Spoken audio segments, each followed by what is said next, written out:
Zechariah 12. The burden of the word of the Lord for Israel, saith the Lord, which stretcheth forth the heavens, and layeth the foundation of the earth, and formeth the spirit of man within him. Behold, I will make Jerusalem a cup of trembling unto all the people round about, when they shall be in the siege both against Judah and against Jerusalem. And in that day will I make Jerusalem a burdensome stone for all people. All that burden themselves with it shall be cut in pieces, though all the people of the earth be gathered together against it. In that day, saith the Lord, I will smite every horse with astonishment, and his rider with madness.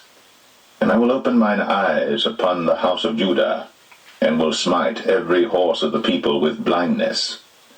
And the governors of Judah shall say in their heart, the inhabitants of Jerusalem shall be my strength in the Lord of hosts their God. In that day will I make the governors of Judah like an hearth of fire among the wood, and like a torch of fire in a sheath. And they shall devour all the people round about, on the right hand and on the left. And Jerusalem shall be inhabited again in her own place, even in Jerusalem. The Lord also shall save the tents of Judah first, that the glory of the house of David and the glory of the inhabitants of Jerusalem do not magnify themselves against Judah. In that day shall the Lord defend the inhabitants of Jerusalem, and he that is feeble among them at that day shall be as David, and the house of David shall be as God, as the angel of the Lord before them. And it shall come to pass in that day, that I will seek to destroy all the nations that come against Jerusalem.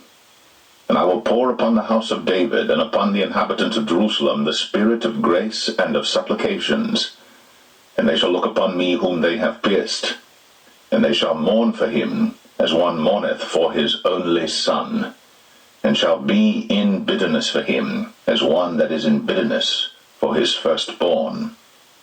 In that day shall there be a great mourning in Jerusalem, as the mourning of Hadad-rimmon in the valley of Megiddon. And the land shall mourn, every family apart, the family of the house of David apart, and their wives apart, the family of the house of Nathan apart, and their wives apart, the family of the house of Levi apart, and their wives apart, the family of Shimei apart, and their wives apart. All the families that remain, every family apart, and their wives apart.